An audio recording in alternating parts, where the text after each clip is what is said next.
சனாதனத்தை அழிக்க வேண்டும், அக்ரஹாரத்தை அழிக்க வேண்டும் என்னுடைய ஜாதியை குறிவைத்து. அதெல்லாம் நிறைய நடக்கும்.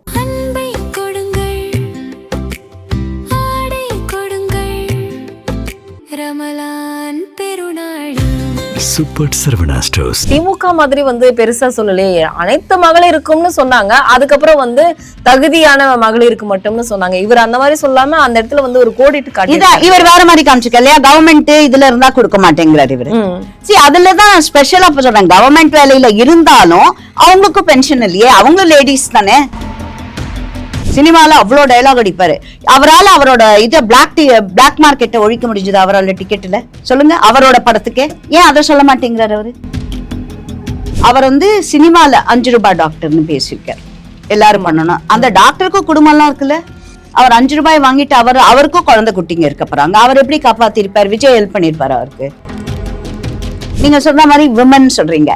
இப்போ எனக்கு நான் உமா ஆனந்தனாக வெற்றி பெற்றேன். Uma Anandan wife of doctor Anandan, underline பண்ணுங்க. அப்படி வெற்றி பெறல நான். உமா ஆனந்தன் அப்படிதான் நான் வெற்றி பெற்றேன். இந்த பகுதியின் 134ல எலக்ட்ரல் லிஸ்ட் படி 36,000 சில்ட்ரன் காமிச்சாங்க. நான் சொன்னேன் நிச்சயமா அவ்வளவு இருக்க மாட்டோம் அப்படின்னுட்டு. இன்னைக்கு அதே மாதிரி இப்ப புதுசு இந்த SIR பார்த்தப்புறம் 25,000 பேர் தான் இருக்காங்க இந்த வார்டுல.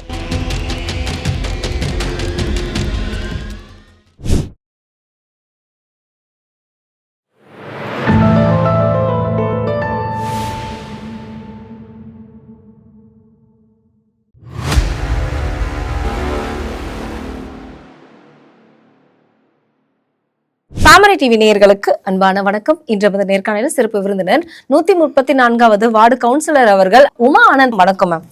திமுகவுல பெண்களுக்கான மரியாதையே இல்லை அப்படின்னு சொல்லக்கூடிய நிலையில இன்னைக்கு அரசு ஆளும் கட்சி இருக்குன்னு எல்லாரும் மக்களுடைய கருத்து. இது தனிப்பட்ட கருத்து கிடையாது. அப்படி இருக்கக்கூடிய சூழ்நிலையில நீங்க எவ்ரிடே நம்ம பாஜக நபர்களை நம்ம பார்க்க போறது கிடையாது. திமுக ஆட்களை தான் நம்ம பார்க்க முடியும்.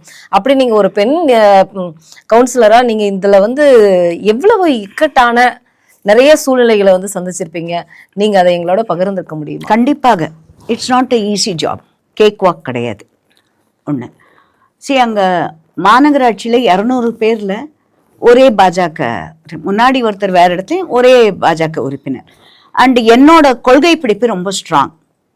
எனக்கு சனாதனம், ஆன்மீக அரசியல் இதுதான் எனக்கு முக்கியம். ஏன்னா நான் ஓத்தெடுக்கச்சு கூட நிச்சயமாக அவங்க இது பண்ண ஓத்தெடுக்கச்சு கூட நான் என்னை ஜெயிக்க வைத்த தில்லையம்பலத்தானுக்கும் திருவரங்கனுக்கும் கோடி நமஸ்காரங்கள்னு அது கூட அவங்க திருப்பி கேட்டாங்க நிறைய பேர். அது எப்படி அவங்களுக்கு நமஸ்காரம் சொல்றீங்க? நீங்க உங்களுக்கு ஓட்டளிச்ச மக்களுக்கு தான் சொல்லணும் அப்படின்னாங்க. நான் சொன்னேன், எனக்கு ஓட்டளித்த மக்களின் மனதில் புகுந்தவர்கள் இவர்கள் தான், நான் வணங்கும் தெய்வங்கள். அவங்க மனசுக்குள்ள போய் எனக்கு ஓட் போடணும்னு சொல்லிதான் அவங்க போட்டிருக்காங்க. சோ அந்த மாதிரி ஒரு கொள்கை பிடிப்பு இருக்கும் பொழுது சனாதனத்தை அறுக்க வேண்டும், சனாதனத்தை அழிக்க வேண்டும், அக்ரஹாரத்தை அழிக்க வேண்டும் என்னுடைய ஜாதியை குறிவைத்து அதெல்லாம் நிறைய நடக்கும். ஆனா இங்க நான் 2 விஷயம் சொல்ல விரும்புறேன். ஒண்ணு எல்லோரிடமும் அந்த வெறுப்பு உணர்வு இல்லை. கண்டிப்பா. அதுல திராவிட முன்னேற்ற கழகத்தை சார்ந்த நிறைய பேர் இருக்கிறவங்க, மேலேருந்து டெப்டி மேயர்ல நான் சொல்லணும்னாக்கா நிறைய வாட்டி சொல்லியிருக்கேன். நிறைய பேர் என்னுடைய ஜோன் 10 அதுல இருக்கிறவங்க எல்லாருமே ரொம்ப மரியாதையா இருப்பாங்க, ரொம்ப மரியாதை கொடுப்பாங்க, ரொம்ப அன்பா பழகுவாங்க அதுல. சோ அந்த சப்போர்ட் சிஸ்டம் தான் எனக்கு பலம்.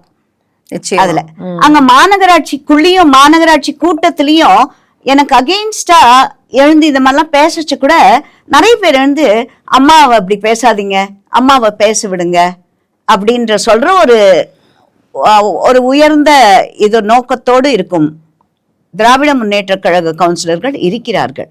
நான் அவர்களுக்கு நிச்சயமாக நன்றி கூற வேண்டும். இதுல கேக் வாக் தான். ஆனா நீங்க சொல்ற மாதிரி ஒவ்வொன்றும் டார்கெட் பண்ணி கோயில்களை பற்றியோ இப்ப போன மீட்டிங்ல கூட RSS நூற்றாண்டு விழாவிற்கு என் வாழ்த்துக்கள் சொன்னதை அவங்களால பொறுக்க முடியல. ஆனா அவங்க ஈவே ராமசாமியின் திராவிடர் கழகம் எங்கே வந்ததுங்க? கண்டிப்பா இது 2மே அவங்க. அப்ப எதற்காக அவர்கள் திராவிடர் கழக ஈவே ராமசாமியை வாழ்த்தி பேசுகிறார்கள்? சோ இதெல்லாம் முரண்பாடுகள். இதையெல்லாம் கடந்து வரணும்.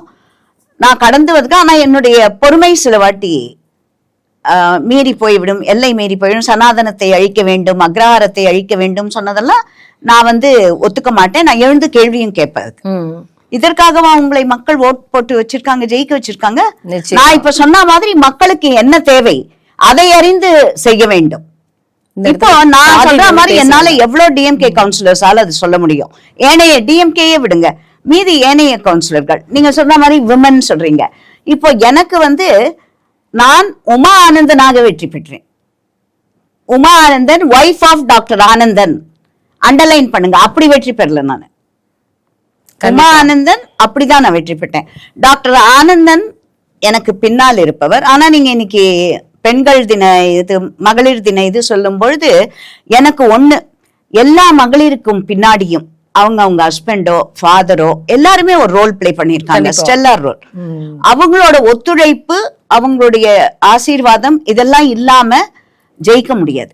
நிச்சயமா அரசியலிலோ பொது வாழ்விலோ ஒவ்வொரு பெண்ணுக்கு பின்னாடியும் ஒரு ஆண். என்னுடைய தந்தை பெரியப்பா அவர்கள், நிறைய பெரியப்பாவங்க, என்னுடைய கணவர், இவங்க எல்லாரோட ரோலும் இருக்கு, என்னுடைய சகோதரர்கள்.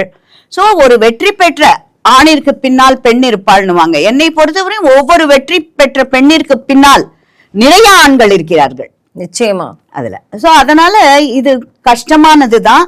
ஆனா நீங்க இதுக்கு நம்ம வெஸ்டர்ன் கண்ட்ரீஸ பார்த்தோம்னாக்க அவங்கள பார்த்து காப்பி அடிக்கிறோம். ஆனா வெஸ்டர்ன் கண்ட்ரீஸ்லயே ஓட்டிங் ரைட்ஸ் எப்ப கிடைச்சது விமனுக்கு? இந்தியால இருந்தப்பறம். அதே மாதிரி விமன் பிரைம் மினிஸ்டர்னு எடுத்தீங்கன்னா இந்தியால வந்துட்டாங்க, ஸ்ரீலங்கால வந்தாங்க, அங்கெல்லாம் எப்ப வந்தாங்க? இது வரைக்கும் யுனைடெட் ஸ்டேட்ஸ்ல இருந்தது இல்ல. அமெரிக்காவை நம்ம பாக்குறோம் முன்னேறிய நாடுன்னுட்டு. அங்க இது வரைக்கும் அவங்களால விமன் பிரசிடென்ட் வரலையே. இவங்க வேணா வைஸ் பிரசிடென்டா இருந்தாங்க. நம்ம தமிழ்நாட்டை சேர்ந்தவர்கள் அப்படின்னு சொல்ல கமலா ஹாரிஸ், அவங்க வைஸ் பிரசிடென்ட் வரைக்கும் தான் அவங்க. அதுவே பெரிய அச்சீவ்மெண்ட் பாக்குறாங்க. இப்போ நம்மளோடது 20 வருஷம் 30 வருஷம் 40 வருஷம் முன்னாடியே இருந்திருக்கோம். விமன் கவர்னர்ஸ் இருந்திருக்காங்க, விமன் சீஃப் மினிஸ்டர்ஸ் இருந்திருக்காங்க. சோ நம்ம அவங்கள பார்த்து ஏற்படிக்கல, நம்ம கிட்ட இருந்தா அவங்க காப்பி அடிக்கணும். விஜய் அவர்கள் பெண்களுக்கு ஒரு முன்னுதாரணமாக ஒரு கட்சி இருக்கணும் அப்படிங்கிறதுக்காகவே நாங்க நிறைய திட்டங்களை அறிவிக்கிறோம் அப்படின்னு விமென்ஸ் டே கொண்டாடி இருக்காங்க. அதுல 12 முக்கிய அறிக்கைகளை சொல்லியிருக்காங்க. அதை நான் உங்களுக்கு ஒவ்வொன்றா படிச்சு காட்டுறேன். இது சிறப்பானதா அப்படிங்கிறத நீங்க எங்களுக்கு கொஞ்சம் சொல்லணும். இதுல முக்கியமாக அவர் சொல்லியிருக்கிறது, பெண்கள் மற்றும் குழந்தைகள் முதியோருக்கான தனி இலாக்கா உருவாக்கப்படும் சொல்லியிருக்காரு. அவர் அவுட் ஆஃப் டச் இருக்காரு. ஃபர்ஸ்ட் நிறைய அவருடைய அறிக்கைகள் ஆந்திர முதல்வர் சந்திரபாபு நாயுடு, முன்னாடி எங்களது இருந்த இப்பொழுதைய விவசாய அமைச்சர் சிவராஜ் சிங் சௌஹான் மத்திய பிரதேஷ், அவங்களோட உத்தரப்பிரதேஷ் யோகிஜி, அவங்களோடதுல இருந்து நிறைய விமனுக்கு தனி டிபார்ட்மெண்ட் ஏற்கனவே சென்டர்லயும் உண்டு, ஸ்டேட்லயும் உண்டு. நிச்சயமா அது எப்பவுமே பார்த்தாக்க இங்கெல்லாம் ஒரு விமன் கிட்ட தான் கொடுப்பாங்க. விமன் அண்ட் சைல்ட் வெல்ஃபேர் என்னமோ விமன் அதுக்குதான் லாய்க்கு, அந்த டிபார்ட்மெண்ட்டுக்கு தான் லாய்க்கு, சோசியல் வெல்ஃபேர் அப்படிதான் இருந்தது. பட் அதை முறியடித்து காட்டியவர்கள் நாங்கள் பாஜக ஆட்சி. ஃபர்ஸ்ட் விமன் ஃபைனான்ஸ் மினிஸ்டர் எங்களதுல, ஃபர்ஸ்ட் விமன் டிஃபென்ஸ் மினிஸ்டர், இதெல்லாம் பாஜக செய்து காமித்திருக்கிறது. அடுத்து அவர் நான் தனி இலாக்காண்டர் இருக்கிறது ஏற்கனவே, இவர் ஒன்னும் புதுசாலாம் இல்ல. சோ இது ஏற்கனவே இருக்கிறது. அரைத்த மாவு வேணா வேற வேர்டை போட்டு அவர் போட்டுறார். அவருக்கு தெரியாதா அப்போ விமன் அண்ட் சைல்ட் வெல்ஃபேர்னு ஒரு டிபார்ட்மெண்ட் இருக்குன்னுட்டு? கண்டிப்பா தெரியும். ஆனாலும் விஜய் அவர்கள் சொல்லியிருக்கிறது பெண்களுக்கு ஒரு முன்னுதாரணமாக இந்த கட்சி இருக்கணும் அப்படிங்கறத ஒவ்வொரு தடவையும் சொல்லியிருக்காரு. இதுல இன்னொன்னு என்னன்னா, 60 வயது உள்ள அனைத்து குடும்ப தலைவிகளுக்கும் மாதம் 2500 கொடுக்கப்படும்னு சொல்லியிருக்காரு. இதுல முக்கியமா மாநிலங்கள் அண்ட் மத்தியில் இருக்கக்கூடிய அரசு ஊழியர்களை தவிர அப்படின்னு சொல்லியிருக்காரு. ஃபர்ஸ்ட் 2 விஷயம் இதுல கான்ட்ரோவர்சி. 60 வயதுக்கு மேல இருக்கிறவங்க அப்படிங்கிறார். ஏன் 60 வயது கீழே இருக்கும் பெண்களுக்கு 60 வயது வரை உள்ள அப்படிங்கறதையும் மென்ஷன் பண்ணிருக்காரு. 60 வயதுக்குள்ள பெண்மணிகளுக்கு, பெண்மணிகள் ஒரு ஆண் ஒரு ஃபேமிலின்னு இருக்கச்ச 2 பேருக்குமே அப்பாவும் அம்மாக்கும் செலவுதான் குழந்தைங்களை படிக்க வைக்கணும். நான் அவரை அப்ரிஷியேட் பண்ணிருப்பேன். சிங்கிள் பேரண்ட் விமன் எடுக்கிறாரு இல்லையா, கண்டிப்பா அவங்களுக்கு ஸ்பெஷல் ஸ்கீம்ஸ் கொடுத்திருந்தாங்கன்னா அதை ஒத்துக்க அப்ரிஷியேட் பண்ணணும் சிங்கிள் பேரண்ட்டுக்குன்னு. சோ இதுல திருப்பி again I'm telling 60 years and above, 60 years and below அப்படின்னா எல்லா பெண்மணிகளுக்குமே தான். அது என்ன பொறுத்த வரைக்கும் அந்த வயதுக்கு ஏற்ற மாதிரி செலவு இருக்கு. ஒரு 60 வயதுக்குள்ள இருக்கிற பெண்டி இருக்கு, குடும்பம் குழந்தைங்களை படிக்க வைக்கிறது அது இருக்கும், குடும்ப செலவுகள். அதுல ஹஸ்பண்ட் பெரிய வேலையில இல்ல, அவங்க அடுத்து அவங்க சில வேலை செய்யும் மத்திய மாநில அரசாங்கத்தில் இருக்கும் பெண்களுக்கு அப்படிங்கிறார். இப்ப நீங்க பாத்தீங்கன்னா தமிழ்நாடுல ஸ்டேட்ல பென்ஷனர்ஸ் லேடி அவங்க இதுவா இப்ப கார்பரேஷனே எடுத்துக்கங்க, அங்க இருக்கிற விமன் எம்ப்ளாய் அசிஸ்டன்ட் இன்ஜினியர் அத மாதிரி இருக்கிறவங்களுக்கு எல்லாம் பென்ஷன் கிடையாது அவங்களுக்கு எல்லாம். சோ அவங்க எல்லாம் என்ன பண்ணுவாங்க ரிட்டையர் ஆயிட்டாங்கன்னு? திமுக மாதிரி வந்து பெருசா சொல்லலையே, அனைத்து மகளிருக்கும்னு சொன்னாங்க. அதுக்கப்புறம் வந்து தகுதியான மகளிருக்கு மட்டும்னு சொன்னாங்க. இவர் அந்த மாதிரி சொல்லாம அந்த இடத்துல வந்து ஒரு கோடிட்டு காட்டி இவர் வேற மாதிரி காமிச்சிருக்க இல்லையா, கவர்மெண்ட் இதுல இருந்தா கொடுக்க மாட்டேங்கிறாரு இவரு. சரி, அதுலதான் ஸ்பெஷலா சொல்றேன், கவர்மெண்ட் வேலையில இருந்தாலும் அவங்களுக்கும் பென்ஷன் இல்லையே, அவங்க லேடிஸ் தானே. ஆமா. சோ இதுல எதுக்கு எப்படி பிரிச்சு பார்க்க முடியும்? இங்க இருக்கு மீதி இதுல வேணா. இப்ப பேங்க் எம்ப்ளாயிஸ்க்கு எடுத்துக்கங்க, பேங்க் எம்ப்ளாயிஸ்க்கும் பென்ஷன் கிடையாது அதுல. ஆமா. அதனால என்ன பொறுத்த வரைக்கும் நீட் பேஸ்ட் எல்லா பெண்களுக்குமே, ஆண்களா இருக்கட்டும் பெண்களா இருக்கட்டும், அந்தந்த அவங்களோட இதை சார்ந்து டிசர்விங் கேண்டிடேட்னு போட்டுடணும் என்ன பொறுத்த வரைக்கும். அண்ட் இன்னொன்னு, நீங்க வந்து அவர் கல்யாணத்துக்கு சீராக பட்டுப்புடவை இதுங்கிறது அதிமுகவுல அம்மையார் இருக்கும் பொழுது, ஜெயலலிதா அம்மையார் இருக்கும் பொழுது தாலிக்கு தங்கம் அப்படிங்கறது ஒரு விஷயத்த சொல்லியிருந்தாங்க. இவங்க ஒரு குறிப்பிட்ட என்ன சொல்லியிருக்காங்கன்னா, 8 கிராம் அதாவது 1 பவுன் தங்கமும் தரமான பட்டு சேலையும் தாய் வீட்டிலிருந்து அண்ணன் சீராக வரும்னு சொல்லியிருக்காரு. நான் இப்ப இது கேக்குறேன், இவங்க முன்னாடி தமிழ்நாட்டிலயும் அந்த இது இருந்தது, நீங்க சொல்ற ஜெயலலிதா அம்மையா இருந்தது, டிஎம்கேலையும் கொடுத்தாங்க. இதுக்கெல்லாம் நான் வந்து ஒரு படி மேலே போய் மத்திய பிரதேச நான் சொன்னேன் இல்லையா, சிவராஜ் சிங் சௌஹான், அவரை எப்படி கூப்பிடுவார்கள் தெரியுமா? அந்த அவருடைய அந்த மாநிலத்தில் உள்ள மாமாஜி அப்படிதான் கூப்பிடுவாங்க அவரை. ஏன்னா அவர் இருக்கச்ச அவரோட ஸ்டேட்ல ஃபுல்லாவே பெண்ணுக்கு சீருண்டு, பெண்களுக்கு கல்யாண சீர் அவர்கிட்ட இருந்தா போகும். அதனாலதான் அவரை அஃபெக்ஷனட்டா மாமாஜின்னு கூப்பிடுவாங்க. அங்க அவரோட நேமே மாமாஜின்னு தான், சிவராஜ் சிங் சௌஹான். எவ்வளவு வாட்டி ஜெயிச்சு வந்தார் சீஃப் மினிஸ்டரா இதுல. சோ இது எல்லாருமே நான் இன்னொன்னு சொன்னேன், சந்திரபாபு நாயுடு இந்த மாதிரி நிறைய ஸ்கீம் அனௌன்ஸ் பண்ணிட்டார். ஆமா. இதுல நான் பர்சனலா போக விரும்பல. பெண்களுக்கு மரியாதை என்பது இதுல இருக்கக்கூடாது, வெறும் இந்த அறிக்கைகள்ல இங்க இருந்தெல்லாம் வரக்கூடாது.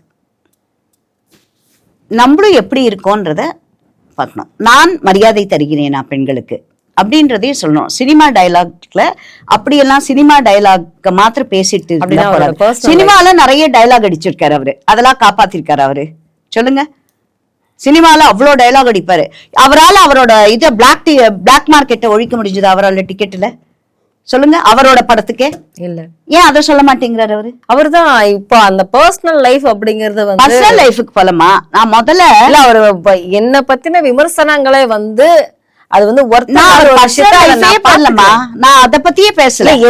என்ன ஜனநாயகன் படமாக இருக்கட்டும், நான் அரசியலுக்குள்ள வந்ததாக இருக்கட்டும், இப்ப நடந்துட்டு இருக்கக்கூடிய விமர்சனங்களாகட்டும், அது எல்லாமே ஒர்த் இல்லாதது. அது என்ன சம்பந்தம் அவர் சொல்லலாம், நான் பாத்துக்கிறேன் அவர் வர்த் இல்லைன்னு சொல்லலாம். ஆனாலும் மக்கள் கேட்பாங்கல்ல, இப்ப எம்ஜிஆர் ஏன் போற்றப்பட்டார்? ஏன்னா அவர் சினிமால நடிக்கல, அவரு டயலாக் எழுதி கொடுத்தத இல்ல, அவர் வாழ்க்கையிலையும் கடைபிடிச்சாரு முன்னாடி இருக்கிறவங்க. விஜயகாந்த் அந்த மாதிரி, சிவா எல்லாருமே நடிகர்கள், எல்லாருமே அந்த காலத்து நடிகர்களாக்கும். இந்த சினிமா இப்ப அரசியலுக்கு வராத.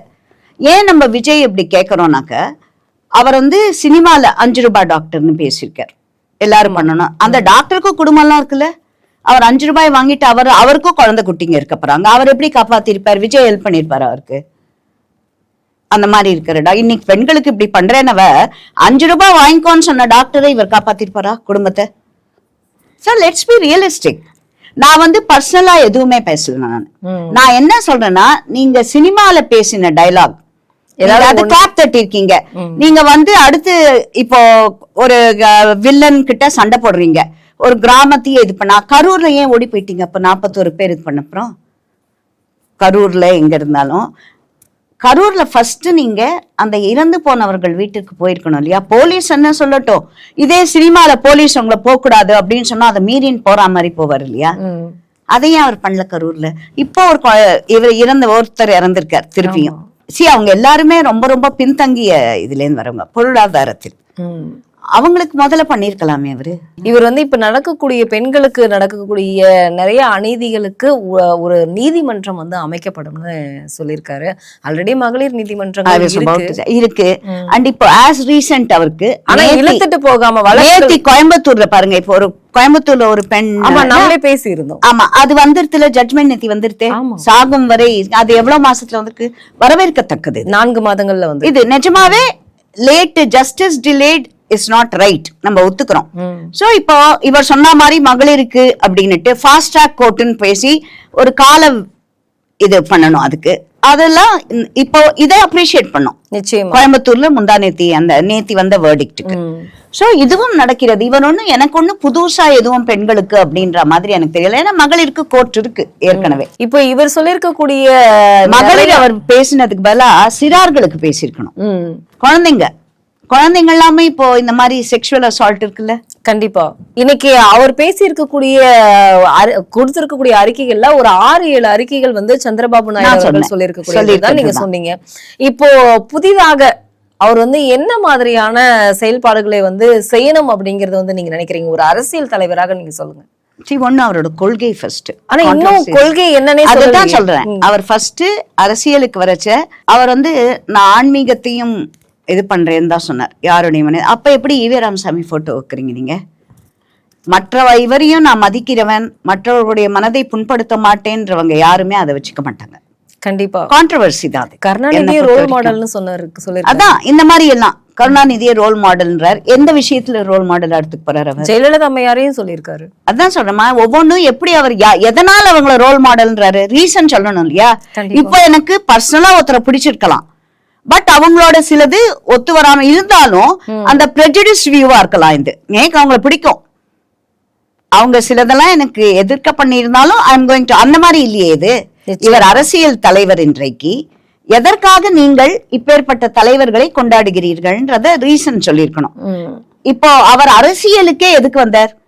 அவருக்கு சினிமால அந்த சினிமா ரிலீஸ் போய் இந்த எஸ்டேட்ல உட்கார்ந்தார், கொடநாடு எஸ்டேட்ல. வெள்ள ஜெயலலிதா அம்மையார் அவருக்கு வெளியே நின்று. இப்ப இந்த நடிகர்கள் எல்லாம் பாத்தீங்கன்னா நல்லது ஏதாவது செய்யணும்னு வராங்களா?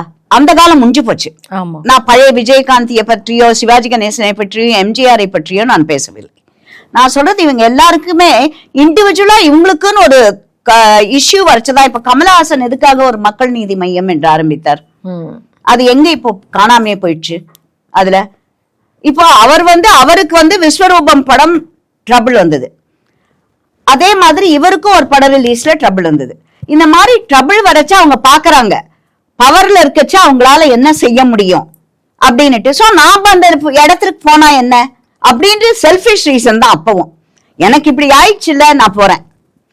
பட் இத வந்து நம்ம விஜயகாந்துக்கோ எம்ஜிஆர் அவர்களுக்கோ சொல்ல முடியாது. என்னை பொறுத்த வரைக்கும் இந்த மகளிர் தினம், தாயார் தினம், தந்தையர் தினம், சிஸ்டர்ஸ் டே, பிரதர்ஸ் டே, அதெல்லாம் என்னை பொறுத்த வரைக்கும் நம்முடைய இந்திய நாட்டு கலாச்சாரத்திற்கு இதெல்லாம் ஏன்னா கொண்டாடுகிறோம். இப்ப வேணா அந்த மாதிரி வெஸ்டர்ன் பார்த்து கத்துட்டோம்.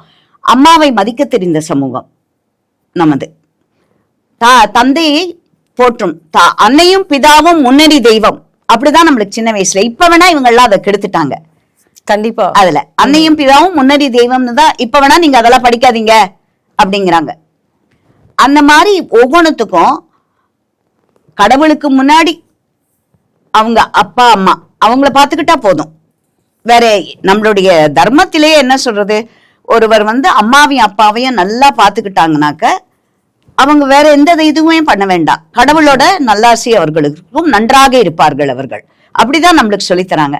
அடுத்து ஒரு ஃபேமிலி பாண்டிங் இங்க கூட பிறந்தவங்களோட. இப்ப வேணா நம்ம ஒன் சைல்டு இதுக்கு வந்துட்டோம், முன்னாடி அப்படி இல்லை. அதே மாதிரி முன்னாடி வீட்டில் விதவையான சகோதரி தன்னுடைய சகோதரன் வீட்டிலோ தந்தையார் வீட்டிலோ வந்து இருந்தார்கள். சோ வீட்டை நம்மளுக்கு பார்க்கச்ச ஒரு அத்தை இருந்தாங்க, வீட்டுல அத்தை பார்த்துக்கிறதுக்கு இருந்தாங்க. அத்தை என்கிற பாசம், ஒரு பாச பிணைப்பு இருந்தது அந்த இதெல்லாம். சோ அதெல்லாம் மீறி தான் இன்னைக்கு வெஸ்டர்ன் கல்ச்சரோட இன்ஃபுளுன்ஸ்ல தான் இந்த கொண்டாட்டம்லாம் ஆரம்பிச்சிட்டோம். அதனால அவங்களெல்லாம் உறவுகளை காற்றில் பறக்க விட்டு விட்டோம், இல்லை குழி தோண்டி புதைத்து விட்டோம். அதுதான் இன்றைக்கு யதார்த்தம். சோ என்னை பொறுத்த வரைக்கும் சனாதன தர்மத்திலும் பழைய பாரதத்திலும் இதற்கெல்லாம் தேவையே இல்லை.